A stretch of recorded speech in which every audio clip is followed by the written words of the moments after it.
నువ్వు బాగున్న ఈ సమయాన అందరూ నీతో బాగానే ఉంటారు. ఒక్కసారి నీ దగ్గర ఏదీ లేదని వాళ్ళకు అర్థమైన రోజున, నీ పరిస్థితి దిగజారిన రోజున వాళ్ళు నీ కంటికి కూడా కనిపించరు. ఆ సమయాన నిన్ను ఆదుకునేది కేవలం డబ్బు మాత్రమే. ఎస్, ఇది నిజం. నువ్వు ఎంతోమందికి సహాయం చేసి ఉండొచ్చు. పైపైకి నీకు ఎంతోమంది నీ రుణం తీర్చుకోలేందని ఏవేవో మాటలు చెప్పి ఉండొచ్చు. కానీ నీకు ఆపద వచ్చినప్పుడు వాళ్ళెవరూ నీ దగ్గరికి రారు. కనీసం నిన్ను పలకరించడానికి కూడా వారికి మనసొప్పదు. నీ దగ్గర ఉన్న డబ్బు మాత్రమే నిన్ను రక్షిస్తుంది. ఈ విషయాన్ని నువ్వు ఎట్టి పరిస్థితుల్లో మర్చిపోకు. అందుకే మన పెద్దలు అంటూ ఉంటారు, దీపం ఉన్నప్పుడే ఇల్లు చక్కబెట్టుకోమని. నీ పరిస్థితి దిగజారక ముందే ఈ నిజాన్ని నువ్వు తెలుసుకొని తీరాలి. జీవితంలో ఆచరించి తీరాలి. అందుకే నువ్వు ఎంత డబ్బు సంపాదించగలవో అంత డబ్బు సంపాదించు. కసిగా సంపాదించు. కానీ డబ్బు వెనకే పరిగెత్తకు. డబ్బు నీ వెనక పరిగెత్తేలా చేసుకో. నీ దానితో పాటు నీ ఆరోగ్యాన్ని కూడా కాపాడుకో. కుటుంబానికి తగినంత విలువనివ్వు. ఏది ఏమైనా ఎవరో వస్తారు, నా జీవితాన్ని మార్చడానికి ఏవో చేస్తారన్న భ్రమలో అస్సలు ఉండిపోకు. నీ కోసం ఎవరూ రారు. వచ్చినా వాళ్ళు నీ కోసం ఏమీ చెయ్యరు. నీ జీవితాన్ని మార్చుకునేది కేవలం నువ్వు మాత్రమే. ఈ వాస్తవాన్ని నువ్వు ముందు గ్రహించు. దాన్ని అంగీకరించు. గడిచిపోయిన గతాన్నే తలుచుకుని అతిగా బాధపడకు. అది ఎప్పటికీ ఎన్నటికీ నువ్వు ఏం చేసినా ఎంత ఖర్చు పెట్టినా తిరిగి రాదు. అందుకే ప్రస్తుతం నీ చేతిలో ఉన్న ఈ సమయాన్ని ఆనందించడం నేర్చుకో. రేపటి భవిష్యత్తు గురించి అతిగా ఆలోచించకుండా ఈరోజు ఇప్పుడు ఏం చేయాలో దాన్ని నువ్వు గుర్తుపెట్టుకొని దాన్ని ఆస్వాదించు. నిరంతరం నిన్ను నువ్వు మోటివేట్ చేసుకుంటూ ఏది ఏమైనా సరే ముందుకు సాగిపోతూ ఉండు. దక్కిన చిన్న చిన్న విజయాల్ని ఆస్వాదించు. వాటిని నీ చుట్టూ ఉన్న నలుగురితో పంచుకో.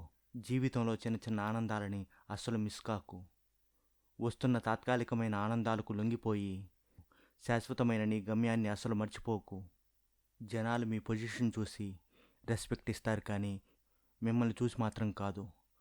పాము పొట్టులో ఉంటేనే దాని విలువ. అప్పుడు దానికి పాలు గుడ్లు పెట్టి పూజిస్తారు. అదే ఇంట్లో ఉంటే దాన్ని కర్రలతో కుట్టి చంపేస్తారు. మీ పరిస్థితి కూడా అలాంటిదే. మీ దగ్గర ఎంతో విలువ ఉన్నప్పుడు, మీరు ఒక ఉన్నతమైన పొజిషన్లో ఉన్నప్పుడు మాత్రమే జనాలు మిమ్మల్ని గౌరవిస్తారు. మీ దగ్గర ఏదీ లేదని తెలుసుకున్న రోజున మిమ్మల్ని పొగిడి మీకు ఎంతో విలువనిచ్చిన వారే మీకు ఆ సమయాన కనిపించడం కూడా మానేస్తారు. ఈ విషయాన్ని అసలు మీరు మర్చిపోకండి. జనాలు మీకు విలువనివ్వాలంటే డబ్బు సంపాదించండి. మీ విలువను పెంచుకోండి. ఇప్పుడు ఉన్న మీ స్థితిని పరిస్థితిని మార్చుకోండి. ఉన్నతంగా జీవించండి. ఉన్నతంగా ఆలోచించండి. అంతే ఉన్నతంగా పనిచేయండి. మీ దగ్గర ఎంతో సమయం ఉందన్న భ్రమలో మీరు జీవిస్తూ ఉన్నారు, కానీ మీ దగ్గర ఏమాత్రం సమయం లేదు. అందుకే చేయవలసిన పనుల్ని ఏమాత్రం వాయిదా వేయకండి. ఏ రోజు చేయవలసిన పనుల్ని ఆ రోజే చేయడం నేర్చుకోండి. ప్రతిరోజు మీ విలువ పెంచుకునే పనుల్ని చేస్తూ ఉండండి.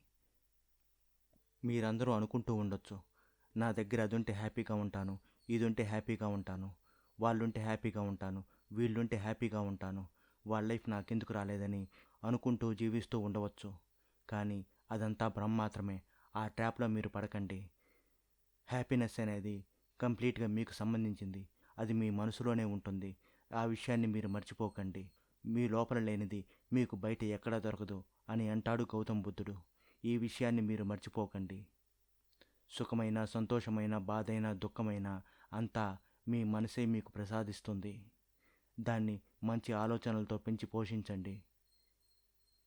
అప్పుడే మీకు ప్రశాంతమైన జీవితం లభిస్తుంది. మీ దగ్గర ఉన్న వాటిని అంగీకరించండి. వాటితో మీరు సంతోషంగా ఉండండి.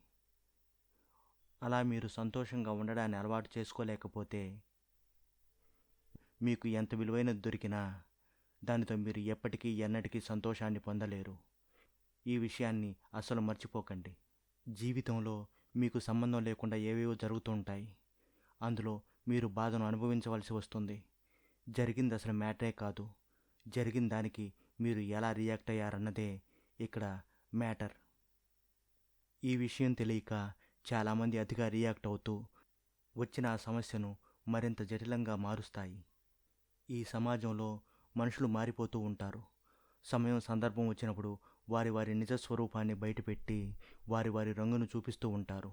ఇది చాలా సహజమైన విషయమే. మనల్ని ప్రేమించిన వారు మనల్ని వదిలేసి వెళ్ళిపోవచ్చు. అంత మాత్రాన మనం తాగుబోతులై తిరుగుబోతులై మన జీవితాన్ని నాశనం చేసుకోవాల్సిన అవసరం లేదు. అతిగా రియాక్ట్ అవ్వాల్సిన అవసరం లేదు. దాన్ని ఛాలెంజ్గా తీసుకొని జీవితాన్ని ఉన్నతంగా తీర్చిదిద్దుకోవడానికి ప్రయత్నించాలి. కోల్పోయిన చోటే మనల్ని వదిలి వెళ్ళిపోయిన వారే మన కోసం పరితపించేలా మన ప్రయత్నాన్ని కొనసాగించాలి. అంతేకాని జరిగిన సమస్యనే తలుచుకుంటూ బాధపడుతూ ఏడుస్తూ కూర్చుంటే జీవితం దిగజారిపోతుందే తప్ప కన్నీళ్ళే మిగిలిపోతాయి తప్ప దానికి పరిష్కారం అంటూ ఏదీ లభించదు. ఏదైనా కష్టం మీకు వచ్చినప్పుడు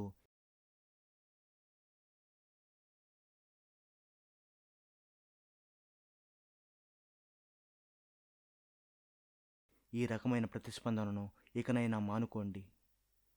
ఇదేగా ఇప్పటి వరకు మీరు చేసింది. ఇటువంటి పద్ధతిని ఇకనైనా మార్చడం మంచిది. పడ్డచోటే మళ్ళీ తిరిగి లేచి మీ పరుగును ప్రయత్నాన్ని ప్రారంభించండి. ఓడిపోయినవాడు ఎప్పుడూ ఓడిపోతూనే ఉండడు. మళ్ళీ తప్పక గెలిచి తీరుతాడు. ఈ విషయాన్ని అస్సలు మర్చిపోకండి. నీ చుట్టూ జరుగుతున్న పరిస్థితుల్ని నువ్వు కంట్రోల్ చేయలేమేమో కానీ నీ ప్రవర్తన మాత్రం నువ్వు తప్పకుండా కంట్రోల్ చేసుకోవచ్చు. దానిని నీకు అనుకూలంగా మార్చుకోవచ్చు. నీ చేతల ద్వారా ఉన్నతంగా జీవించి నీ చేజారిపోయిన పరిస్థితిని మళ్ళీ నీ గ్రిప్లోకి తెచ్చుకోవచ్చు. ఇదంతా నీ వల్ల అవుతుంది. నువ్వు సాధించగలవు. ఈ విషయాన్ని అంతా కొంతకాలానికి మారిపోతుంది. నీకు అనుకూలంగా మారిపోతుంది.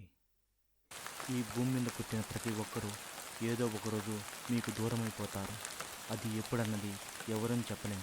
అందుకే వాళ్ళు మీ చుట్టూ ఉన్నంతకాలం వారిని మీరు బాగా ప్రేమించండి. మీ విలువైన సమయాన్ని వారి కోసం వెచ్చించండి. మీ ప్రేమను వారికి పంచండి. ఈ లోకానికి మీరేదైతే ఇస్తారో అదే తిరిగి 2 రెట్లై మిమ్మల్ని తిరిగి చేరుతుందన్న విషయాన్ని అస్సలు మర్చిపోకండి. ఈ లోకంలో మీరున్నా లేకున్నా ఎవరికీ ఏ చింత ఉండదు. ఇదంతా నా వల్లే నడుస్తుంది, నేను లేకపోతే అక్కడంతా గందరగోళం అయిపోతుందన్న భ్రమలో అస్సలు జీవించకండి. అదంతా నిజం కాదు. మీరు పోతే ఆ స్థానాన్ని వేరే వారు భర్తీ చేస్తారు. ఆ వాస్తవాన్ని మీరు గ్రహించండి. మీరు పోతే నష్టం జరిగేదల్లా కేవలం మీకు మాత్రమే. ఆ వాస్తవాన్ని మీరు అంగీకరించండి. ఇదే నిజం. ఈ వీడియో కనుక మీకు నచ్చినట్లయితే లైక్ చేయండి, షేర్ చేయండి. ఈ వీడియోలో ఏ పాయింట్ నచ్చిందో కామెంట్ చేయడం మాత్రం అస్సలు మర్చిపోకండి.